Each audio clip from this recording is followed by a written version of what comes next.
सुप्रभात। कैसे हो बच्चों? आशा है आप ठीक होंगे।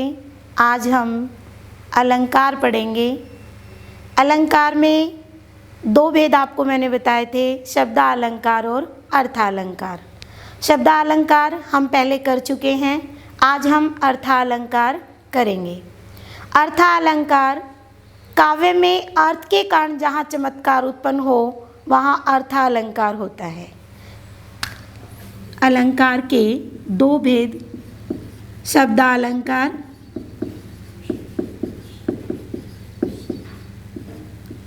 और अर्थालंकार।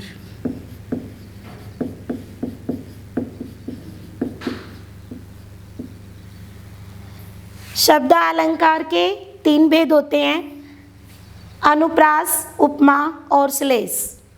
अर्थालंकार के भेद देखेंगे,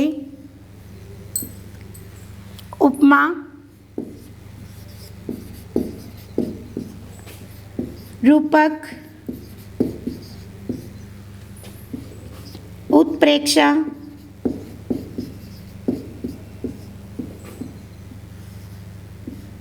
मानवीकरण,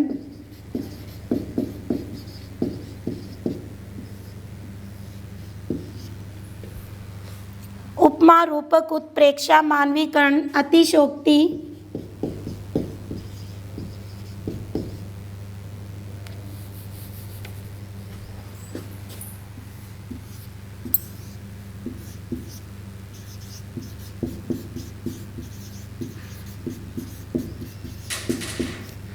अतिशयोक्ति और अन्योक्ति।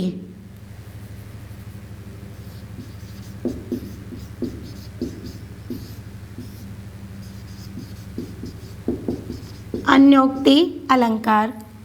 इसके अलावा एक पुनरुक्ति प्रकाश अलंकार है जो कई बार एग्जाम में पूछ लिया जाता है। तो हमारे जो सिलेबस में है उपमा, रूपक, उत्प्रेक्षा, मानवीकरण, अतिशयोक्ति और अन्योक्ति अलंकार है। तो हम इनको एक एक करके पढ़ेंगे। उपमा अलंकार। उपमा अलंकार क्या होता है कि जिस काव्य पंक्ति में किसी सामान्य वस्तु की तुलना किसी जग प्रसिद्ध वस्तु से की जाए। उपमा अलंकार जिस काव्य में किसी सामान्य वस्तु की तुलना किसी जग प्रसिद्ध विशेष वस्तु के साथ की जाए, प्राकृतिक वस्तु के साथ की जाए, वहाँ उपमा अलंकार होता है। क्या बताया मैंने कि किसी सामान्य वस्तु की तुलना किसी जग प्रसिद्ध वस्तु के साथ की जाए, वहाँ उपमा अलंकार होता है। जो सामान्य वस्तु होती है उसे उपमेय कहते हैं। उसे क्या कहते हैं? उपमेय। साधारण व्यक्ति या सामान्य वस्तु,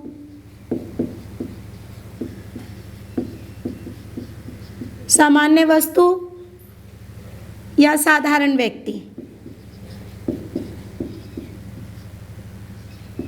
कोई भी हो सकता है इसमें।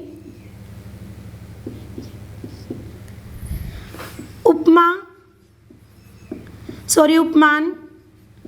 उपमान होता है जग प्रसिद्ध वस्तु, विशेष वस्तु।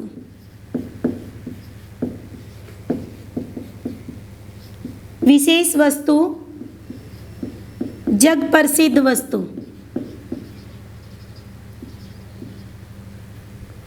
जग प्रसिद्ध वस्तु या व्यक्ति, कोई भी चीज हो सकती है। उपमेय एक उपमान। उपमा अलंकार के भेद हैं उपमेय, उपमान, वाचक शब्द, साधारण धर्म।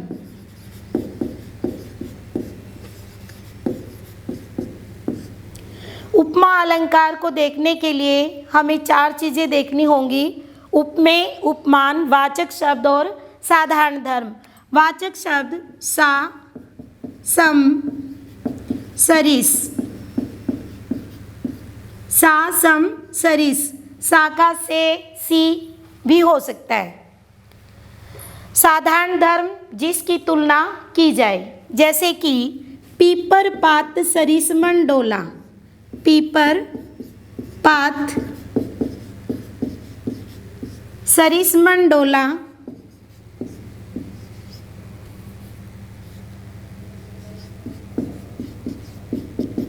सरिसमन डोला। इसमें देखेंगे उपमेय अलंकार, उपमेय कहाँ है? उपमेय मैंने आपको बताया कि जो सामान्य वस्तु होती है वो उपमेय होता है इसमें। जैसे कि हमारा मन है, मन क्या है? उपमेय है। मन क्या है? उपमेय है, सामान्य वस्तु है। पीपर पात प्राकृतिक चीज है, पीपल का पत्ता, तो ये क्या है? उपमान है। ये क्या है? उपमान। अब सरिस, सरिस वाचक शब्द है। क्या है ये? वाचक शब्द है।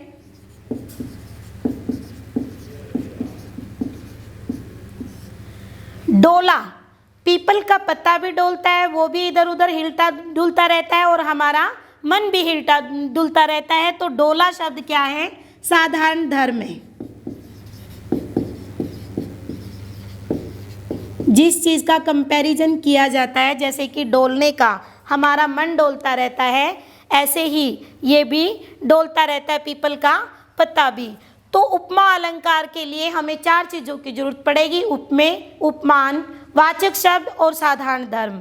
वाचक शब्द जो है सा, सम, सरिस, ये पहचान है उपमा अलंकार की कि इसमें ये दिया जाता है जहाँ भी सा, सम, सरिस आ जाए वहाँ पर उपमा अलंकार होता है। ये इसकी पहचान भी है। कई बार क्या होता है कि उपमा अलंकार 2 प्रकार का होता है: पूर्णोपमा अलंकार और लुप्तोपमा अलंकार। पूर्णोपमा अलंकार और लुप्तोपमा अलंकार, जिसके अंदर उपमा अलंकार में चारों अंग इसके पूरे हैं वहाँ पूर्णोपमा अलंकार होगा, और जहाँ इनमें से कोई एक चीज़ भी लुप्त हो जाएगी वहाँ पर लुप्तोपमा अलंकार होगा। कई बार एग्जाम में पूछ लिया जाता है लुप्तोपमा अलंकार। पूर्णोपमा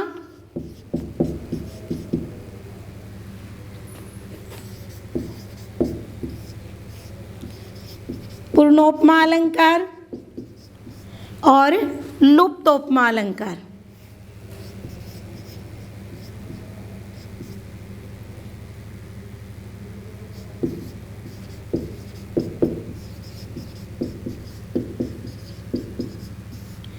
पूर्णोपमा अलंकार में मैंने आपको बताया कि चारों अंग इसके पूरे होते हैं, चारों चीजें इसमें मिलेंगी। लुप्तोपमा अलंकार में किसी एक का, कोई भी एक इनमें से लुप्त हो जाएगी। लुप्त क्या होगी? या तो वाचक शब्द लुप्त हो जाएगा या फिर साधारण धर्म लुप्त हो जाएगा। उपमेय और उपमान तो फिर भी हमें दिखाई देगा, लेकिन या तो वाचक शब्द कई बार लुप्त हो जाता है या साधारण धर्म कई बार लुप्त हो जाता है। तो वहाँ पर लुप्तोपमा अलंकार होता है कि हम जब पढ़ते हैं तब भी उसमें सासम सरिस हमें दिखाई नहीं देता, फिर भी हम कहते हैं कि इसमें उपमा अलंकार है। तो वहाँ पर कौन सा होता है? लुप्तोपमा अलंकार होता है। समझ आया? नेक्स्ट देखेंगे रूपक अलंकार। 1-2 एग्जाम्पल देखेंगे पहले इसके। पीपर पात सरिसमन डोला, मखमल के झूले पड़े हाथी सा टीला। मखमल के झूले पड़े हाथी सा टीला।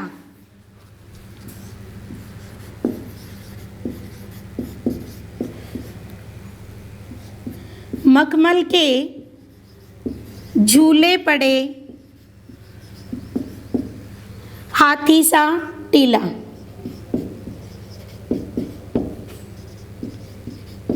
हाथी सा टीला। तो इसमें कौन सा अलंकार है?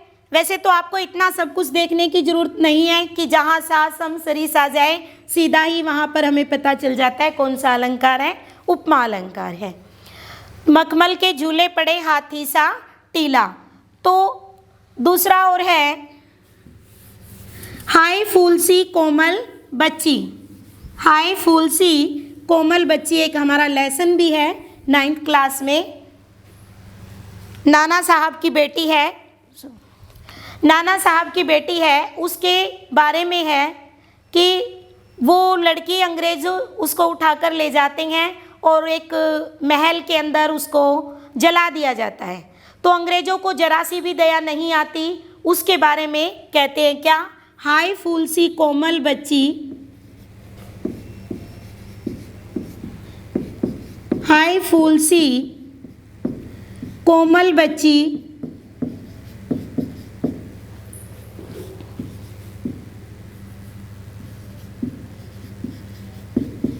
इसमें भी कौन सा अलंकार है? उपमा अलंकार है। क्या? फूल, फूल क्या होता है? सॉफ्ट होता है, तो फूल क्या है इसमें? उपमान है। और बच्ची उपमेय है। सी वाचक शब्द है। साधारण धर्म क्या है? कोमल शब्द है। दोनों ही सॉफ्ट होते हैं। तो इस प्रकार से आपने एग्जाम्पल आपके होंगे वो आपने पढ़ने हैं। नेक्स्ट देखेंगे रूपक अलंकार।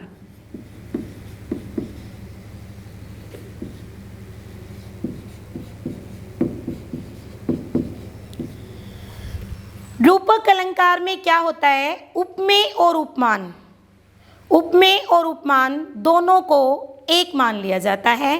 उपमेय और उपमान दोनों को एक मान लिया जाता है। सपोज करते हैं ये मेरे पास क्या है? मार्कर है, और दूसरा हमारे पास पेन होता है। सपोज करते हैं हम बोर्ड पर लिखने के लिए मार्कर का प्रयोग करते हैं, चौक का प्रयोग करते हैं। तो मार्कर और चौक, इनके अंदर दोनों ये अलग अलग वस्तु हैं, इन दोनों को एक मान लिया जाता है। रूपक अलंकार में इन दोनों को एक मान लिया जाता है, अभेद कर दिया जाता है। क्या मान लिया? इन दोनों को लेखनी मान लिया। अगर अब हम इन दोनों को लेखनी कहेंगे तो फिर क्या है? एक लिखने का साधन है। इनके अंदर जो डिफरेंस था, जो हम अलग अलग नाम ले रहे थे, वो समाप्त हो गया। तो यही रूपक अलंकार में होता है कि दोनों को एक मान लिया जाता है, उपमेय और उपमान। उपमेय मैंने आपको बताया था साधारण वस्तु होती है, और उपमान क्या होता है? जग प्रसिद्ध वस्तु होती है। जैसे चरण कमल बंदो हरिराई, चरण कमल बंदो हरिराई, बंदो हरिराई क्या है? चरण कमल बंदो हरिराई। यहाँ पर क्या है कि हरि के जो चरण हैं, हरि कौन है? भगवान है।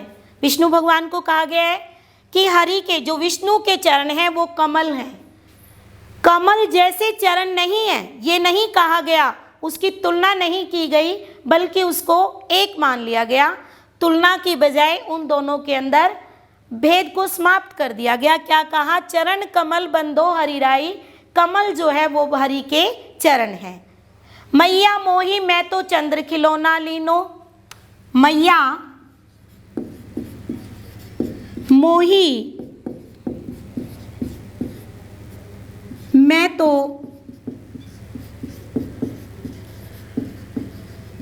चंद्र खिलौना लीनो।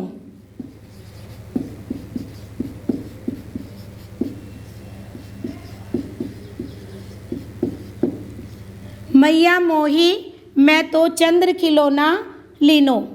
क्या श्री कृष्ण कहते हैं अपनी माँ से कि माँ मैं तो चंद्रमा रूपी खिलौना लूँगा। क्या? चंद्रमा रूपी खिलौना लूँगा, जो कि पॉसिबल नहीं है। चंद्रमा को क्या माना? श्री कृष्ण ने खिलौना मान लिया कि ये चमकती हुई कोई चीज़ है, गोल गोल, ये खिलौना है, तो उसे वो अच्छी लग जाती है। वो कहती है कि मैया मोही मैं तो चंद्र खिलौना लीनो, मैं तो चंद्रमा रूपी खिलौना लूँगा। मैया मैं तो चंद्रमा रूपी खिलौना लूँगा। तो चंद्रमा में किसका? खिलौने का क्या कर दिया? अभेद कर दिया, दोनों को एक समान मान लिया। तो यहाँ पर क्या है? रूपक अलंकार है। क्या है यहाँ पर? रूपक अलंकार। पायो जी मैंने तो राम रतन धन पायो। नेक्स्ट देखेंगे, पायो जी मैंने तो राम रतन धन पायो।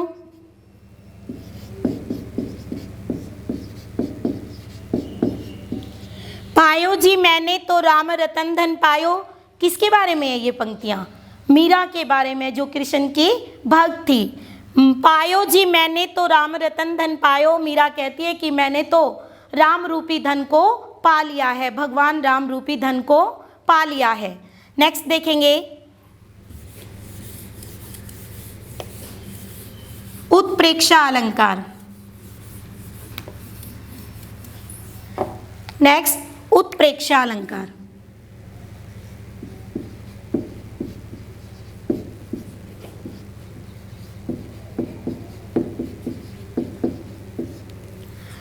उत्प्रेक्षा अलंकार में उपमेय और उपमान जहाँ एक वस्तु में दूसरी वस्तु की कल्पना की जाती है।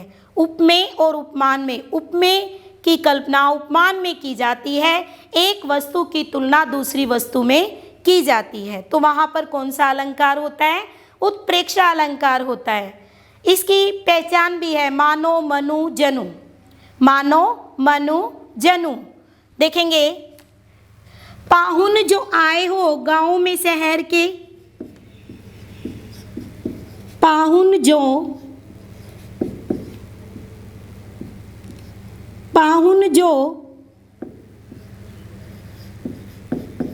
आए हो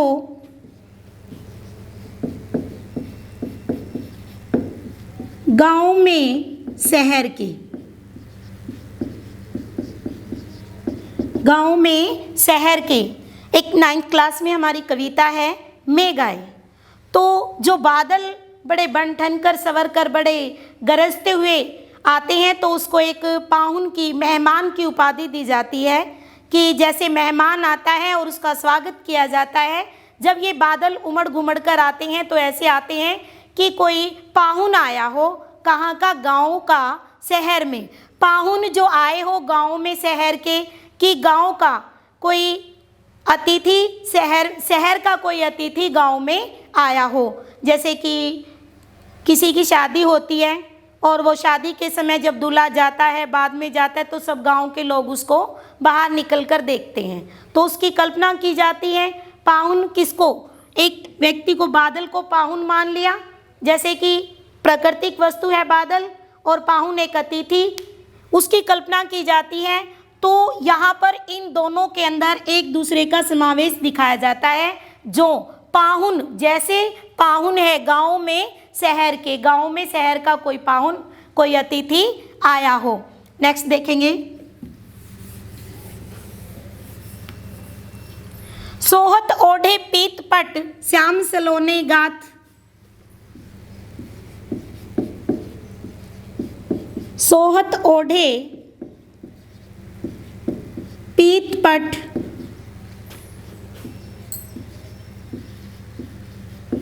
श्याम सलोने गात।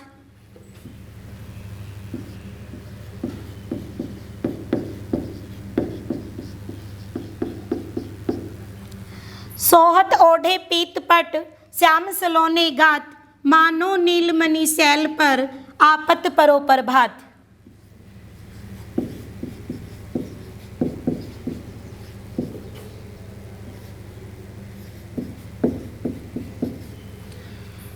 नीलमणि शैल पर आपत परो प्रभात। सोहत ओढ़े पीत पट श्याम सलोने गात, मानो नीलमणि शैल पर आपत परो प्रभात। कहते हैं कि श्री कृष्ण जब पीले रंग के वस्त्र पहन लेता है तो उसके श्याम सलोने, काले शरीर पर पीले रंग के वस्त्र इतने सुंदर लगते हैं, मानो नीलमणि शैल पर आपत परो प्रभात। नीलमणि शैल किसको कहा? पृथ्वी पर। पृथ्वी पर सूर्य का प्रकाश, सुबह का प्रभात पड़ रहा हो। तो इसमें क्या पहचान है? मानो शब्द दिया हुआ है। इसके वाचक शब्द हैं, वाचक शब्द हैं मानो, मनु, जनु, जो, त्यों। मानो, मनु, जनु, जो, त्यों वाचक शब्द ही इसकी पहचान होती है। तो यही हमारे उसमें मिल जाते हैं हमें। नेक्स्ट देखेंगे, अतिशोक्ति अलंकार। अतिशोक्ति अलंकार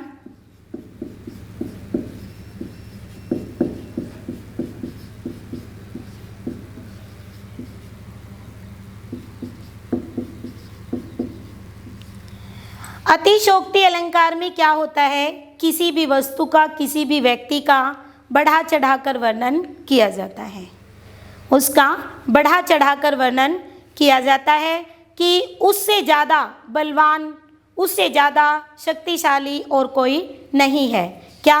हनुमान की पूंछ में लगन न पाई आग, लंका सिगरी जली गई, गए निशाचर भाग। हनुमान की पूंछ में, हनुमान की पूंछ में लगन न पाई आग,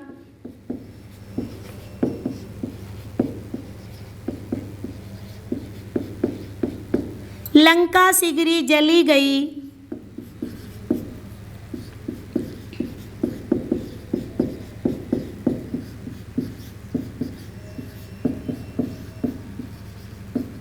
गए निशाचर भाग।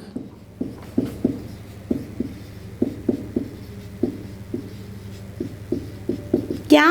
कि जिस समय हनुमान जी सीता का पता लगाने के लिए लंका में गए थे, वहाँ का वन उजाड़ने के बाद जब उसको रावण के दरबार में पेश किया गया तो रावण ने उसको सजा यही दी थी कि इसकी पूंछ में आग लगा दो। दूत है, मार नहीं सकते थे, ये राज नियम के विरुद्ध था, तो उन्होंने उसकी पूंछ में आग लगाई थी। उसकी पूंछ में आग उन्होंने लगाई थी, उसकी पूंछ में आग तो नहीं लग पाई, लेकिन सारी लंका जल गई। हनुमान ने क्या किया?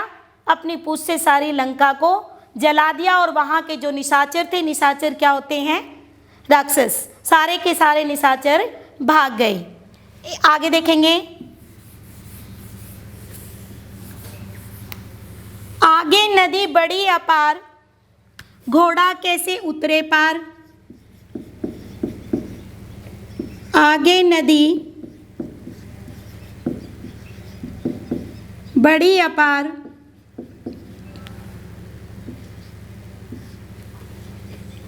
घोड़ा कैसे उतरे पार।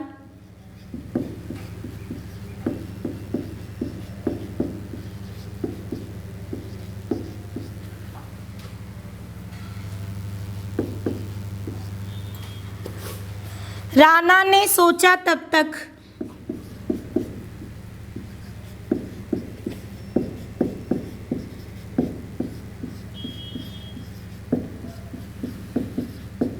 राणा ने सोचा तब तक, चेतक था उस पार।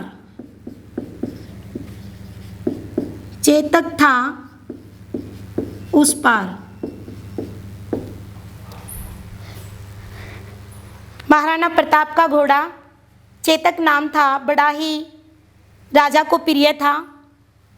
बिना ही किसी गाइड किए ही वो अपना रास्ता खुद चुन लेता था, इतना प्रसिद्ध था। आगे नदी बड़ी अपार, बड़ी चौड़ी नदी थी जिसके पार जाना संभव नहीं था। जब तक राजा इस बारे में सोच ही रहे थे, महाराणा प्रताप इस बारे में सोच ही रहे थे, तब तक जो उनका घोड़ा चेतक था वो नदी के पार हो गया। तो क्या है, इसमें बढ़ा चढ़ाकर वर्णन किया गया है। किसका? चेतक का। किसका किया गया है? चेतक का। नेक्स्ट देखेंगे अन्योक्ति अलंकार।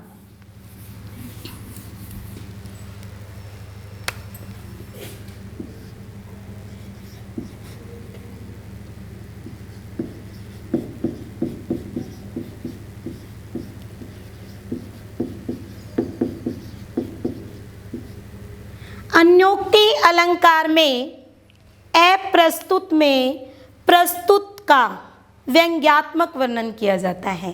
अप्रस्तुत में प्रस्तुत का व्यंग्यात्मक वर्णन किया जाता है। अप्रस्तुत जो हमें दिखाई नहीं दे रहा, प्रस्तुत जो हमारे सामने है, उसका व्यंग्यपूर्ण ढंग से वर्णन किया जाता है।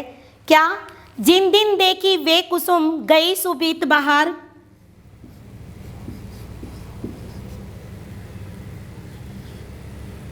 जिन दिन देखी वे कुसुम, जिन दिन देखी वे कुसुम, गई सुबीत बहार।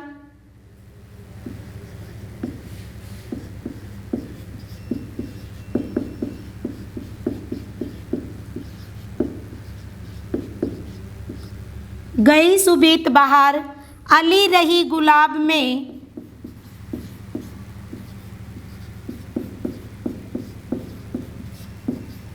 अली रही गुलाब में अपत कटीली डार।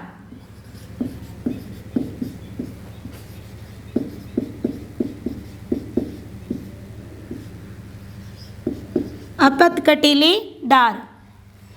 जिन दिन देखी वे कुसुम गई सुबीत बहार, अली रही गुलाब में अपत कटीली डार। क्या कि इसमें बाकी उस बहार का जब फूल खिले हुए होते हैं उस बहार का वर्णन किया है कि जो कुसुम जब खिले हुए होते हैं उसकी बहार कैसी होती है। अली रही गुलाब में अपत कटीली डार। अब वो बहार बाग के अंदर नहीं रही, केवल कांटेदार टहनियाँ ही रह गई हैं। क्या ये अन्योक्ति है। ऐसे ही नहीं पराग नहीं मधुर महूब, नहीं मधुर मधुप, नहीं विकास अहि काल, अहि कलीसो ही बांध्यो, आगे कौन हवाल। इसमें भी क्या है, अन्योक्ति अलंकार है। नेक्स्ट देखेंगे मानवीकरण अलंकार।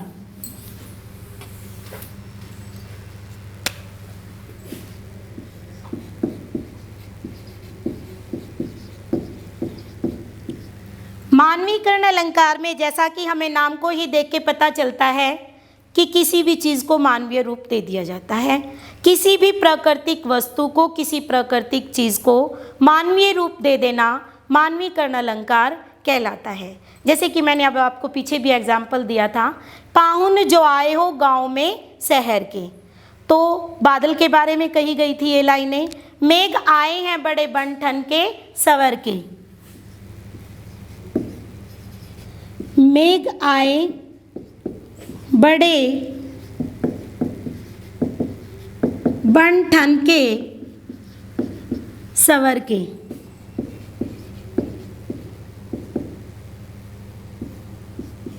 बड़े बन ठन के सवर के, तो क्या है यहाँ पर मानवीकरण अलंकार है। क्या बादलों को मानवीय रूप दे दिया गया। क्या व्यक्ति चलता है बन ठन कर सवर कर तैयार होकर, तो बादल को क्या मान लिया, मानव मान लिया कि जैसे व्यक्ति हम चलते हैं ऐसे ही बादल चल रहे हैं। नेक्स्ट देखेंगे वीती विभारी जागरी, अंबर पन घट में डबो रही, तारा घट उषा नागरी। बीती विभारी जागरी, वीती विभावरी जागरी, अंबर पन घट में डबो रही, अंबर पन घट में डुबो रही, ताराघट उषा नागरी। ताराघट उषा नागरी। ये पंक्तियाँ जयशंकर प्रसाद की कामायनी ग्रंथ से ली गई हैं, बड़ी ही प्रसिद्ध हैं। वीती विभारी जागरी, अंबर पन घट में डबो रही, ताराघट उषा नागरी। क्या कि जो ताराघट उषा नागरी, उषा किसे कहा जाता है, सुबह को। किसे, सुबह को। सुबह का मानवीकरण किया गया है कि सुबह रूपी जो नारी है वो आकाश रूपी पनघट में तारों रूपी घड़े में भर रही है। आकाश रूपी पनघट पर तारों रूपी पानी को अपने घड़े में भर रही है। वीती विभारी जागरी, अब रात बीती जा रही है और उषा क्या कर रही है, अपने आकाश रूपी पनघट से तारों को अपने घड़े में भर रही है। तो क्या है यहाँ पर उषा नागरी का मानवीकरण किया गया है। क्या किया गया है, मानवीकरण किया गया है। एक है पुनरुक्ति प्रकाश अलंकार। ये तो हम काफ़ी बार करते भी रहते हैं।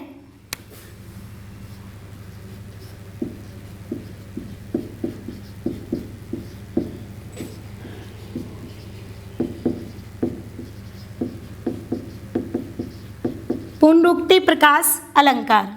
क्या एक ही शब्द का बार बार आना पुनरुक्ति प्रकाश अलंकार कहलाता है। एक ही शब्द का बार बार आना पुनरुक्ति प्रकाश अलंकार कहलाता है। जैसे रह रह कर मैं जीती हूँ, रह रह कर मैं जीती हूँ।